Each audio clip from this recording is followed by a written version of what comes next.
You are listening to the Horse Radio Network, part of the Equine Network family. I think at this moment you have a lot of different judges and a lot of different professionals that would explain to you what they saw in a very different way with a very different idea of scoring. And until we have a real basis of this is what that horse started out with, a capability of, when Simone Biles goes to a vault, we know exactly what the highest max score she can produce. Right. And until we get some sort of scoring that follows that pattern, this horse only jumps this well, it's only capable of this score, and it's swapped and rubbed a jump, so it's this many points off. It wouldn't be that complicated, I don't think. And until we get people that agree to do that and to just overhaul the system, I think that it's going to continue. You're going to see the numbers in the hunters getting less and less, and the numbers in the jumpers growing. Welcome to the Practical Horseman podcast, featuring conversations with respected riders, industry leaders, and horse care experts. The show is co-hosted by Practical Horseman editors, and our goal is to inform, educate, and inspire. I'm Julia Boughtonhouse, and this week's episode is with top hunter, jumper, and equitation trainer, Barry Porter. Hailing from Corpus Christi, Texas, Barry grew up with an eclectic horse background, as he likes to call it. As a child, he caught the horse bug after a preschool pony ride and never looked back. Though his family had no interest in horses, his passion drove him to find any opportunity to be around horses. His godfather, though, owned a ranch and brought Barry and his parents to a local auction where they bought his first horse, Jake, for just a few $100s. Throughout his youth, Barry participated in 4-H and Future Farmers of America.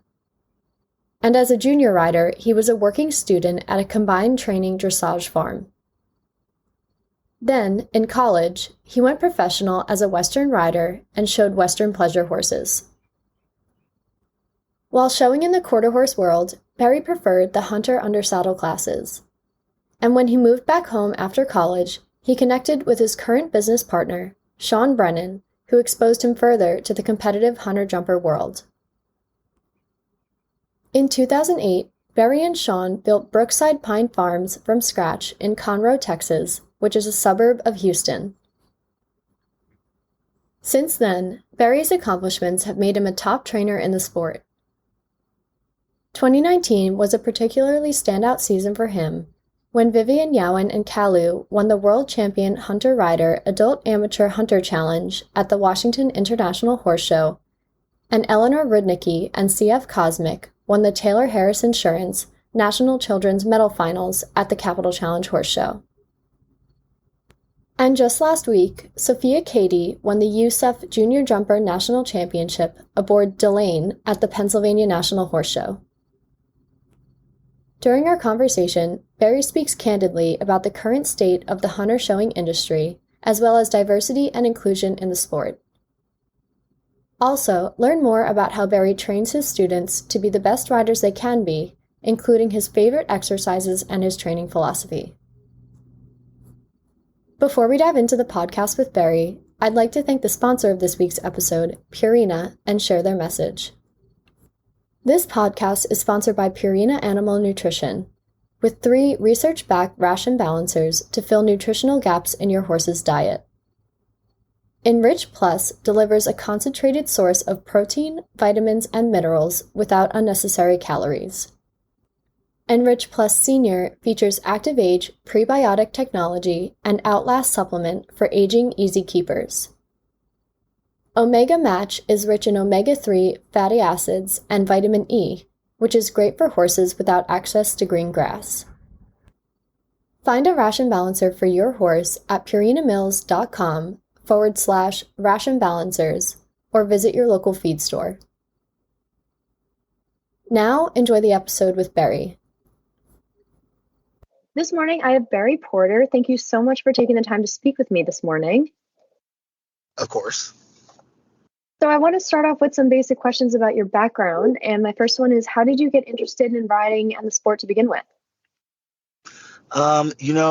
To be honest, I was a little bit of a hyperactive kid. And in my family, it's a very big family on both sides, my mother and my father's side. And there weren't really a lot of animal lovers or a lot of access to animals in either side of the family. But thankfully, I had a great doctor who was like, you know what? Maybe the kid seems to love horses. Maybe if you let him be involved with horses, maybe that will kind of quiet down some of the hyperactivity. And I think it worked for us. I think it was good. What a great doctor. Really, Yeah, right. really Love her. fighting for you. How did you know that you loved horses? Had you gone to like a farm or like a petting zoo or a barn to see the horses that you just fell in love with them? Well, my mother tells the story that they brought horses like, like just those little walk around kind of petting zoo type horses to my preschool when Right. we lived in Corpus. I was born in Corpus Christi. And when that happened, I just kind of fell in love. And from that day on, it was all horses all the time. That's all I thought about. That's all I talked about. That was it. So you caught the bug, as we all do. Right. And then, so when did you start riding? So I would say that I started actually riding when I was 7. I kind of had a weird introduction. Like my parents weren't really sure how to do it. And I had a godfather that had a ranch, and we had some property a little bit north of where I lived, about maybe 45 minutes. So what we do, my godfather takes my parents and we go to an auction and we buy just some random horse. His name was Jake. Loved him. And we just turned him out, and I went to school all week. And then on the weekends, we would drive up to the property and we would ride. And I just kind of learned how to like just get on a horse and just, I guess, through reading books and watching videos and all of those sorts of things. And it just kind of, it was more like more of a ranch style education at the beginning. Right. And it just, grew from there. It's so interesting. I actually hear from a lot of people that they started with, their education with books and videos. I think it's wonderful how people find their way into the world by educating themselves that way. Yeah, for sure. And so when did you start getting more serious about it, and maybe start competing? It never really let up. Like I did as much as my parents would allow me to do. Like I said, I wasn't really in a family that understood or was actually at that time, they weren't terribly supportive of the horse thing. And then I was a working student most of the time as a kid. So wherever I could, like I did a lot of like 4-H and FFA type of stuff. And then I was a working student for some combined training dressage people as a junior rider. But I would say real competing, probably not until I was in college when I went professional as a Western rider. And that was, I went to a small college in East Texas called Stephen F. Austin. And so through the school there, I got a lot of training experience, and I got a lot of opportunity to start showing like Western pleasure horses and all around type horses. And that's when I would say the actual competition part started. And I had no idea that you started in Western competing. That's really cool. When did you decide to make the switch over to the hunter jumper world? Well, so it's, I guess through the Western, I call it Western, but through the quarter horse world, there, they have their version of English riding, hunter under saddle, and I was really into that. And I'd already done the dressage and all that stuff, so I knew I preferred English riding over that anyway. So when I was doing the quarter horse things, I stuck to more of the hunter under saddle, their hunter over fences type of riding. And then as it came on, I was just like, you know what, I don't think this way of riding is really my style. And I hadn't ever really done the hunter jumper thing. So I moved back home, and I called some friends, and I was kind of looking for a way into the hunter jumper world. And through those phone calls, I ended up meeting my current business partner, who is Sean Brennan. And that's when he's been supporting me ever since 2005. And he is kind of who helped me get my break and start with horses that were competitive in the hunter jumper arena. And did you know, even from an early age, that you wanted to be a professional and become a trainer and run your own business one day? I mean, yes, I knew that I wanted to do horses full time. I didn't know how. I didn't really have an education. I mean, I'd seen movies where that's what people did, and they were horse trainers for a living, but that Right. seemed so far outside the realm of what was possible for me, because I didn't really understand that world or understand how people even ended up in that world. And then as time went on, I was like, what else am I going to do? Like, I don't think I could sit in an office all day long. So I really was lucky to meet Sean and to have the opportunity to really have somebody that supported me and helped me get off the ground and kind of having my own business going in this way, you know? And along with Sean, are there other people throughout your career that you would consider, sources of support or mentors in your career thus far? I mean, Sean's number one. Like, he's been there Mhm. from day one, and he's done. I mean, I can't even imagine doing this business without him. Mike McCormick and Tracy Finney, huge supporters, and a wealth of knowledge that I don't think anybody will ever understand to me. Recently, Missy Clark and John Brennan have been there for me and done a lot for me. And so, yeah, I would say those are the people that stand out. I had a college professor that I'm still very, very close to. He was my professor and advisor. His name is Joe Gotti. Also very, very much still a positive influence in my life, you know? That's amazing. And a lot of people don't really stay close with their college professors and advisors, but that's a wonderful thing that you have a close relationship with him still. Oh yeah, and he's a Western rider. He prefers cutting, and like the ranch horse and all that stuff. But I mean, he's such a horseman. I learned things. Amazing. I still quote him day to day over things he taught me about being a horseman. So, I mean, okay, yes, I learned a lot about the hunter jumper industry from other people, but as far as being a horseman and raising and training horses, he did a lot for me. That's incredible. And for your business, Brookside Pine Farms, can you tell me a little bit about, like you said, with the help of Sean, how did you get that off the ground? So it's actually quite interesting. It started as a very different structure than it is now. When we first got this going, we had this idea that we were going to kind of do something different in the way that just training misplaced horses. Like I have a little bit of an eclectic background when it comes to riding. I would say that more so than most people. So our business was kind of, let's go to the dressage industry and find horses that aren't working that maybe really want to be hunters. And let's go to the hunter jumper industry and find horses that aren't working and maybe want to be dressage horses. So it was really just what I would call a horseman's program, and just having horses that we thought needed a different direction. And we were very successful doing that. And then as time went on, I got a different customer that was looking to do a different thing. Her name was Maddie Chenoweth. She now works for Martin Vanderhoven. And she's now a professional, and she was a great customer for a very long time. I love her and her family. And she wanted to really do this at top sport. So she had some great hunters. We bought and sold some fantastic horses.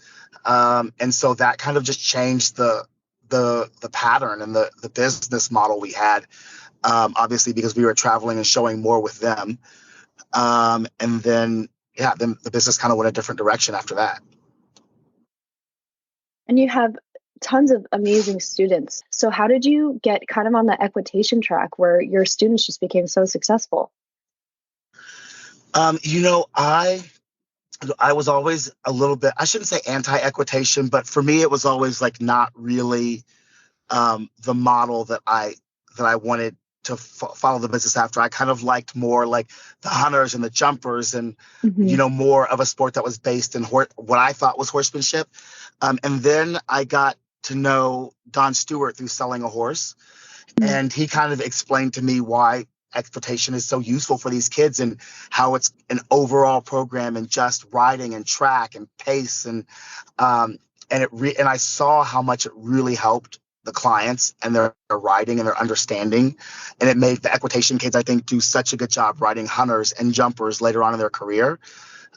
So that's a little bit, once you appreciate what it does for kids, and you feel bad for the poor equitation horses. They for sure are the sacrificial lambs of this business. Like they jump more jumps and they go to more horse shows than any other horse. And you know what? But as much as we take great care and great pride in those horses because they have a very important job, and those horses are what's creating and molding and the next big time riders in our industry. And without them, I think these kids would be a little bit crippled. Yeah, they educate so many people, and like you said, so many kids coming to the equitation end up being, they end up representing the United States, and these equitation horses just give it their all to get them and to where they want to be and educate them. So totally agree with you there. I'd like to go into some more horse questions here. And even through, your multi kind of discipline upbringing in sport horses, do you have any horse in your career that was super influential or important to you?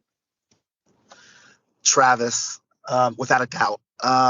Travis is the most special horse I've ever owned. He was an equitation horse. Yes, he got me a top ribbon at medal finals. So in 2021, Eleanor was 6th on him at USET finals and 3rd on him.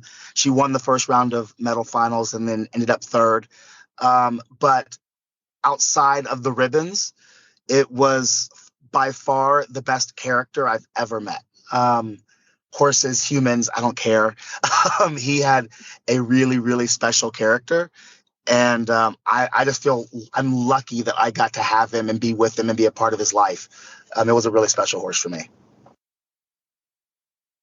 And as far as competing goes, when you're showing yourself, or actually even at home when you're training, what is your preferred discipline? Do you prefer the jumpers or the hunters? Oh, that's a very loaded question. I was a hunter rider, so I have a passion for the hunters. I love them. I love to watch hunters go well. Without getting overly political, I'm a little sad with that industry right now. So I've been slowly pulling my business away from that ring, and we have a lot of jumpers, and I'm loving it. We really enjoy doing it. And to be honest, it doesn't really matter what sport you're doing. If you have a good horse that loves its job and that is talented and has an innate ability to do that sport, it's fun. It's really just fun and it's easy.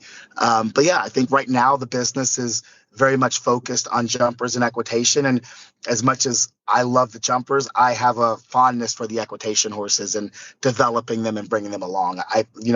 Every day getting on and schooling the eq horses and watching them get a little more even or a little more ambidextrous and teaching the kid and helping them stay on track to teach the kid it's a big part of what I love doing. Do you mind me asking what your opinion is on the hunter world at this moment, that you might be just backing away from it a little bit? So really, to be honest, is I think there's a lack of clarity and a lack of transparency. And we are not, I think what we've lost track of is that we feel, because our industry is so small and so in such a little tight clique and niche of an industry, we forget that we are not the only sport that is subjectively judged. Gymnastics and figure skating are both subjective sports. And in fairly recent years, both sports had to do a complete overhaul of the judging and the scoring and how they follow their rules and regulations. And I think our industry is so far behind doing that. And if you watch, we often, everybody leaves the ring with the top professionals and the top riders of our industry very confused and very upset. And I don't think that is really something that should happen. I don't understand gymnastics and I don't understand figure skating, but when I watch those commentators they explain to me the degree of difficulty and the scoring system, and then they play back what happened. And I go, I totally get it. That makes sense to me. Right. And our industry doesn't have that. And until they do, it's just not really a sport I love. I think at this moment you have a lot of different judges and a lot of different professionals that would explain to you what they saw in a very different Right. way with a very different idea of scoring. And until we have a real basis of this is what that horse started out with, a capability of, when Simone Biles goes to a vault, we know exactly what the highest max score she can produce. Right. And until we get some sort of scoring that follows that pattern, this horse only jumps this well, it's only capable of this score, and it's swapped and rubbed a jump, so it's this many points off. It wouldn't be that complicated, I don't think. And until we get people that agree to do that and to just overhaul the system, I think that it's going to continue. You're going to see the numbers in the hunters getting less and less, and the numbers in the jumpers growing. Yeah, actually, come to think of it, I feel like even as a kid, this is when I was doing little things, but I feel like I remember being able to even go to a judge and say, what was my mistake in that round, just for educational purposes, explain to me what happened there that, I had points taken off, or, that my round wasn't the best. And like you said, especially at, the big shows, it could become very painstaking. And maybe a little mundane, but that is a very interesting point, because it could be a very, like I said, educational and difference maker in the way that the hunters are going right now. For sure, and I get it that it's exhausting to think about, it's exhausting to talk about. So actually doing it and acting on it, I think, would be even more exhausting. But Yeah. when you think about the hours and the gym time that other athletes put in, it's not different than the hours and the gym time. The only difference is we put in a lot more finances. So I think that it's probably time that when you leave, I shouldn't have to go to the steward and request and hope that the judge is willing to talk to me. I think that card I should be able to go online and pull up my card and say, oh, that's what they didn't like. That's what they saw. That was the deduction. Thanks. I appreciate it. And go about my day. I think that's an excellent idea. Some kind of like an electronic log or a way to go and look at it. That's an excellent idea. Thank you for sharing your opinion with me. I really appreciate it. No worries. So actually, and then speaking of some winning and losing and showing, this sport is super unpredictable and things don't always go the way that we plan. So when you or one of your students maybe has a bad day, or you're not winning as often as you might like, how do you deal with something like that? I'm I'm going to be honest. I'm going to tell you that it's a process. I'm learning. I'm still getting older, and I'm still learning and trying to improve myself as time goes on. So I'm, to be honest, a bad loser, which, okay, fair. I've learned to accept that as being one of my weaknesses. So I think the most important thing to remember is everybody wins when they should lose, and everybody loses when they should win when you're talking about a subjective sport. And so sometimes it goes your way and sometimes it doesn't. And some days it just doesn't go your way. And that you have to get up and fight and hope that the next time it does go your way. That being put aside, as far as performance goes, nobody, the horses included, I don't think wake up and attempts to lose. Every day, those kids are dreaming that they win and they're fighting to win. And for whatever reason, it doesn't come together. It's not easy, I don't think, to deal with, to get into a little bit of a kid's psyche and try to find out what makes them anxious or what makes them make a mistake or why they're making those choices.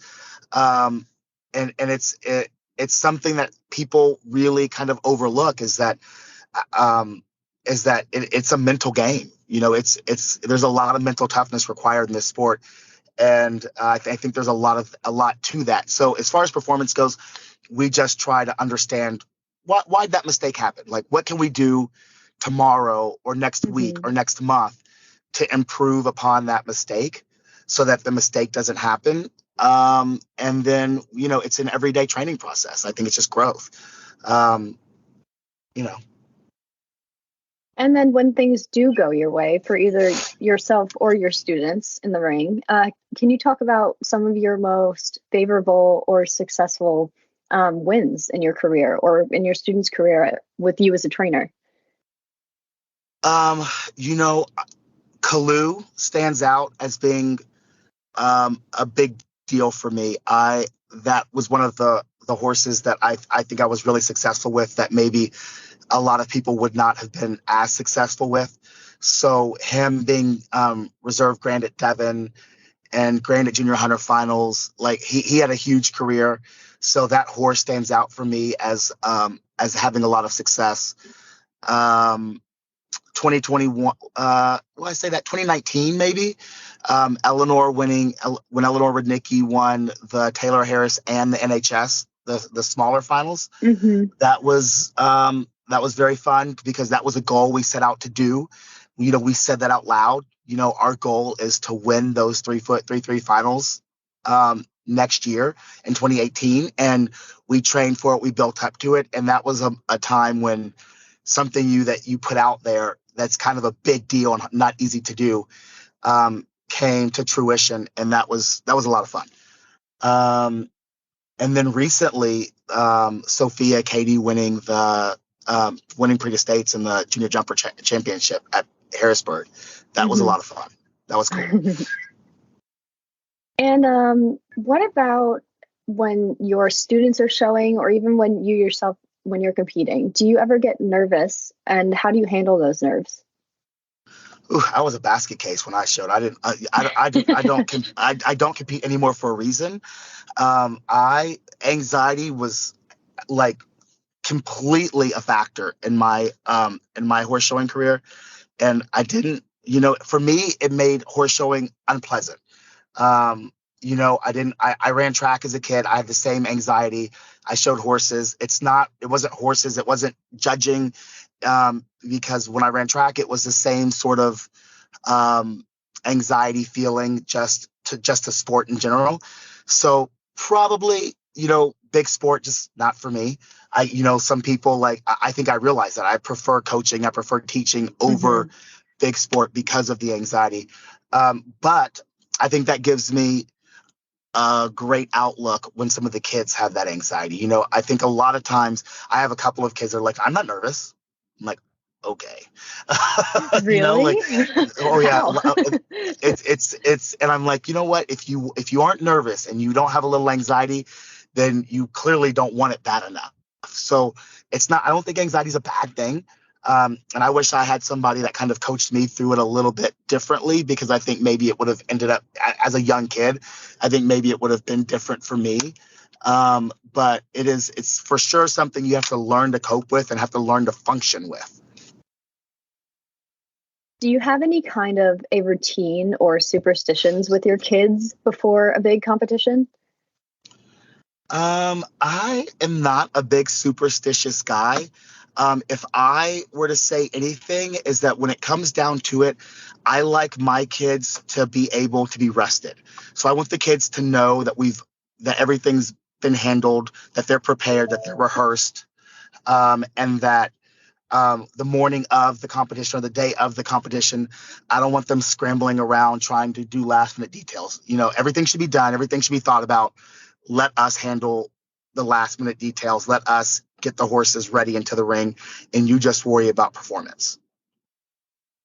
Yeah, I've heard that from quite a few different trainers and riders that, you know, having the things that you can control in place before you go into the show ring is such a big thing, because as long as you can control the controllables, you know, you'll handle anything that, you know, might not be expected when it's thrown your way. But as long as you have what you can control, you know, that's very comforting in the face of a big moment. So I'd like to get into your training here a little bit. So when you're training your students, would you say you have a training philosophy? Well, kind of. Kind of. I would say that, so as far as training horses, yes. And as far as, I think you train horses and kids very differently. Obviously, with the students, the philosophy is very much based on knowing where they are and accuracy. I feel like if you're worried about where you are, how can you think about anything else? So we focus a lot on with pole work and the horses and the kids kind of being comfortable with the canter and knowing what canter they have and knowing where they are, so that it becomes second nature to them. So when they are on course and there's questions being asked, or their style, there's a moment in the course where it's a little bit simple and they need to worry about their style or their position, that the other things, the canter, the placement, the jumps aren't really a factor because they kind of are comfortable with where they are. Right. And kind of in that same realm, could you describe maybe a teaching style? Like, would you find yourself a little more involved, or do you like to back off a little bit and let the students handle things? I like to give information when the kids are standing. I like to talk and lecture, like kind of the kids in a lecture kind of format, and then say, okay, now go. And then when they're going and when they're executing, I don't say much, right? I don't really feel like they need to hear me when they're trying to execute what I've already given them to do. It's their time to think. It's their time to apply and execute and become a thinking rider. And I think without that ability, how are they ever going to show successfully?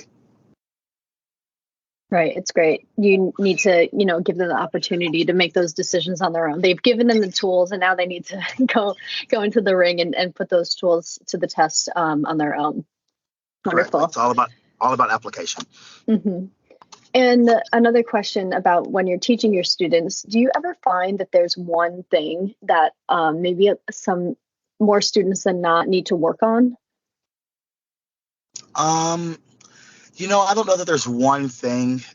My biggest, if you would call it a pet peeve, is the same mistake happening over and over. I just don't make the same mistake. I don't care what the mistake is. When I was a student, I would fancy myself a very good student. If you tell me I'm going too slow, the next time you're going to say, "Whoa, easy there." Now that's you're going way too fast. Right. And so I just want to see change. I think people need to get very comfortable with change. And when you're training at home with your students, you mentioned, pole work before. Do you have a favorite exercise that you think is really important in your home ring when you're working with your students? No, not so much. Well, yes, I guess. But to be honest, it's just a single pole. We talk a lot about how to get to a single pole. So we do a lot of coursework and say, we do all the things that you have to do. But when it comes down to it, I want the kids knowing where the canter is, and I want them to be able to talk to me about how they found and why they went over that one pole the way they did, what they were thinking, what they were doing. And I think if they have that, if they can have that sort of focus, then the rest of it is just piecing it together. Pole work can be really difficult. Pole work, Very much so. You think it's just a pole on the ground, but I sometimes, even in my own riding, I find it's more difficult to find a distance to a pole than it ever is to find a distance to an actual jump. Well, for sure. I think because the horses often they're so talented, they're not jumping a pole. Yeah. So your degree of room for error is less, and I think you can feel that degree of error a little bit more. Like if you're too close to the pole and the horse steps on it behind, or if you're too far for the pole, so the horse you really feel the stretch. Whereas when you have a jump, I feel like the horses can kind of cover that up with scope a lot of times. Right. When it's not as accurate as you would like it to be. And I want to get into a question here that quite a few people that I speak with have a little bit of a difficult time answering this one. But what would you say is the hardest part of the sport for you? And this could be anything from emotionally to financially to mentally. So what would you say is the biggest struggle for you? The biggest struggle might be, I don't know. That's a loaded question. You were right with the hard to answer that one. I mean, I think that my biggest struggle is balancing what's good for the horses versus what's good for the kids. The kids, I think all the time they get big ambitions and they want to go to this show and they want to go to that show and they want to have this lesson. And I'm like, guys, in 2023, there are so many horse shows and there are so many championships and there are so many titles that these kids want to accomplish and want to win. And it's just not, you can't do it all. The horses can't do it all. So balancing, I think, somebody's financial ability to have the right number or enough horses and the horse welfare and the horses not doing too many classes and not doing too many horse shows and not doing too many lessons and just having time to be horses and the kids having time to process. I would even say in the past 2 years, I wish I was really at home more to just give more lessons, more instruction, talk more about horse IQ and just being horsemen about everyday life and training that we sometimes lose track of because of the amount of weeks that we show in and day out, Yeah, it can be difficult to remind yourself when you're in the midst of all that craziness of showing, what the important things are, in the sport to us.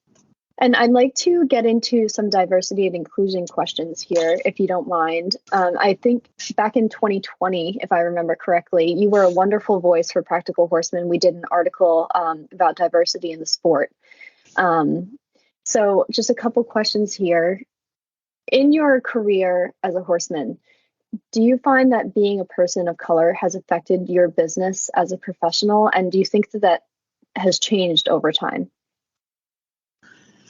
I'm pretty naive as far as I was raised pretty sheltered. So I don't ever assume that something is or is not happening because of my color.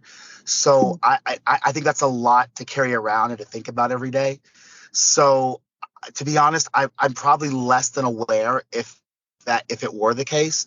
But I'm sure, I'm 100% sure that me being a person of color, everything that we do, the customers are gravitate to professionals for one reason or another, whether it be this trainer focuses more on the athleticism versus another trainer focusing more on the recreational fun. So to think that your personality and maybe your skin color or your gender doesn't play a factor on people's decisions, I think would be pretty short-sighted and naive. So I'm 100% sure that it does. Whether it's positive or negative, I couldn't really speak to that. I can just tell you that I have a nice business and I live a great life. So I'm going to lean towards the fact that it's had a positive influence on my career. That's wonderful to hear. And, statistically, this is a very, very white sport. And throughout your career, have you noticed that changing over time? Like, have you seen more people of color being given, more opportunity in the sport? I don't know, to be honest, that I've seen much change. And as far as opportunity, I don't know that. It's very difficult because I feel like when you talk about people of color, that it's a lot of it has to do with location.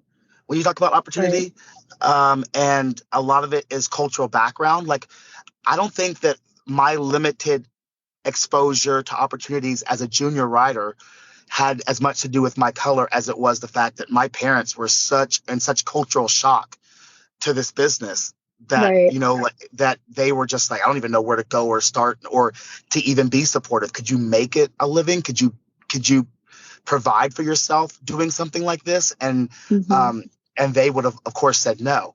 So I think it's more, I lean heavier towards the the limitations being put on people's culture, not really willing to step out and look for the help and find that support. But yeah, that's kind of the direction I would go with that. Do you think that there's a correct way to help people learn these things about the sport so that they can have more opportunity? We've talked about that a lot in the past, and I think that it's all out there. I think when I was a kid, I don't want to sound this old, but it's not like you just hopped on a computer and did a Google search like you can now, right? Yeah. So I think that if, kids have enough access, people have enough access, hop online, Google, find somebody. If somebody tells you no and you really want to do it, you'll find somebody that'll tell you yes. So I think there's tons of opportunity out there if people are really willing to find it. I don't think I've ever been turned away because of my culture or my skin color or anything like that. I think I've had people that have been so supportive and almost like, hey, it's kind of cool. I'm doing something different. Right. So yeah, I think you just have to want it. Mm-hmm. Mm-hmm.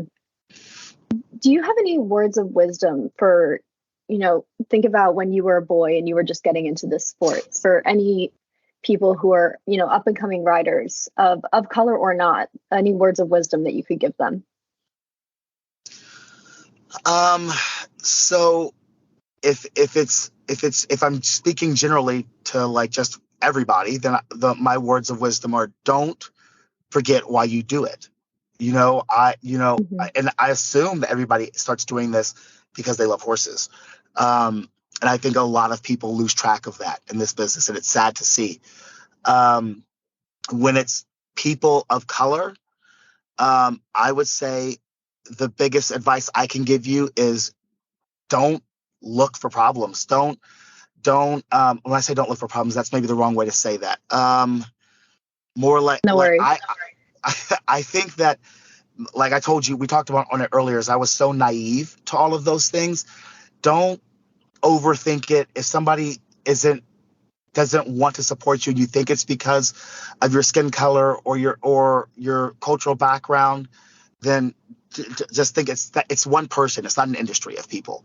And I think you're going to find, no matter what industry you go in, you're going to find a racist, or you're going to find somebody that's prejudiced for some reason or another.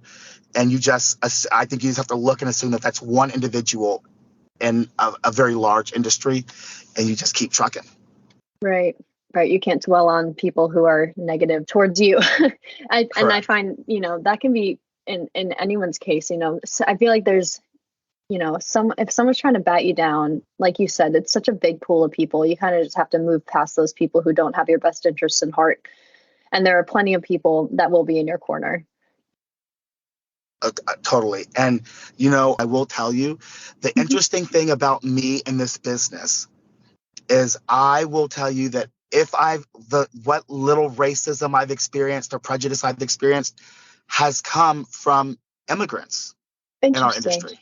Interesting. So I thought about that the other day, and I was like, it's always been immigrants that are here on visas, or, that aren't necessarily born and raised Americans. So I thought that was a pretty interesting fact that I kind of thought of myself the other day. Have you thought of a reason that might be? I have no idea, because luckily I think I'm American raised. Yeah. But I mean, I can't really put a finger to it, but usually it is for sure heavily based with immigrants. When I feel like I'm like, wow, I feel like that was a little racist. I feel like that was a little bit negative, and it's immigrants. And do you think that there's a way in our sport to address those things happening? When something like that happens, a way to, I don't know if report it is the right word, but just, a correct way to address it and stop these things from happening? I like to address it by winning. I think there's nothing I like more. There's nothing I like more than proving somebody wrong by winning. It is my favorite thing to do. And so I just get more focused. I try harder. I try to win another class. I try to sell another horse. I try to do something that says, watch, I'll be more successful. That's a great way to handle it. They can't say much about that, can they? Proof is in the pudding. Yeah, definitely. Just a couple of wrap-up questions here. So what's next for you? I know you mentioned Washington's. What's next for you and your students? So next week we go to Washington. A little bit licking our wounds from Harrisburg. We had a wonderful go in the jumpers, but like I talked to you about with the judging, can't really agree with it. But whatever, we're going to go forward, and we're going to hope that we have more success at Washington next week. I've got 3 good riders that I think that are going with me next week that I think could all put in very nice rounds and have a chance. After that, the National Horse Show. Ty Simpson works for me now. He's huge addition to my business. So next week while I'm at Washington, he'll be here in Lexington doing the 3-3 equitation weekend with a very good customer that has a very nice horse. So we will kind of divide and conquer next week, and then we'll come back together and try to end out the year at Maclay Finals, the National Horse Show. Awesome. Good luck to you and your students. It's a big time of year. Oh yeah, it's nonstop every day. Oh yeah. And a couple just fun little questions here. If you could go back in time and tell your younger self anything or give him a piece of advice, what would you tell him? Breathe, slow down. Pay attention to what's happening and pay attention and think more about tomorrow and not always focusing on what's going wrong today. It's calm down. It's all fine. And could you share something about yourself that people might not know? Just a little tidbit that you could tell us. I love the number 4. Oh, I like to do okay. everything in 4s. I buy everything in 4s. I walk in 4 steps at a time. I do everything in 4s. See, and you said you weren't superstitious. Is that a superstition? It might be. You might consider that one. Well, that's all I have for you today. Do you have anything else to add? Anything you could plug, your business or anything like that? No, if I were going to add, I would say that I think everybody is starting to see, we talked about the East Coast and it's very important to feel like you can be successful on the East Coast. But I want to give a shout out to Texas. I feel like the Texans have really been stepping up the past few years with Eleanor Rudnicki and Tessa Downey and Luke Jensen and Carly McCutcheon. And so I would like to see more. I would like to see the Texas horse shows supporting some of these bigger classes and some of these bigger horse shows. And I would like to see the business and the industry and the culture in Texas lean a little more equitation based. I think it's good for the customers and I think it's great for business. Awesome. Yeah, I have a friend that just moved to Oklahoma and he is planning on doing a bunch of shows in Texas. So I think that area of the country is really growing. It's awesome. Yeah, it's so cool. We have a lot of great customers and a lot of great riders have come out of Texas. And I think when they're young, Texas is so far away from everything. And the industry within itself in Texas isn't really equitation championship final based. When you go to California, it's very far away, but they always have some sort of final or some sort of something leading to something else. And we don't really talk about that or do that in Texas. And I think that makes it a big jump when those kids do realize, oh, there's something else out there. There's a huge jump from the what is the everyday horse show in Texas to the finals and the championships on the East Coast and moving forward. So I would like to see our Texas industry move more that direction, Yeah, well, thank you so much. I really appreciate you taking the time to speak with me this morning. And I appreciate your candor and your honesty throughout our conversation. It was wonderful. Oh, awesome. I had a great time. Thank you for having me. Thanks for listening to this week's episode with Barry Porter, and a big thank you to the sponsor of this week's episode, Purina. Learn more at purinamills.com. You can subscribe to the Practical Horseman podcast on Apple Podcasts, Spotify, Stitcher, or wherever you listen. While you're there, please rate and review the show. Also, tune into our mini-sode series, The FOD Pod, where you'll hear audio lessons from our favorite Practical Horseman On Demand clips. At Practical Horseman On Demand, you can enjoy hundreds of how-to videos and get insider access to exclusive interviews and lectures, slow-motion demonstrations, and step-by-step tutorials taught by top-level pros in the hunter, jumper, equitation, and eventing disciplines. When you tune into the FOD Pod, listen closely for a promo code for 15% off your Practical Horseman On Demand subscription. Thanks again for listening to this week's episode. I'm Julia Boughtonhouse, and you've been listening to the Practical Horseman podcast.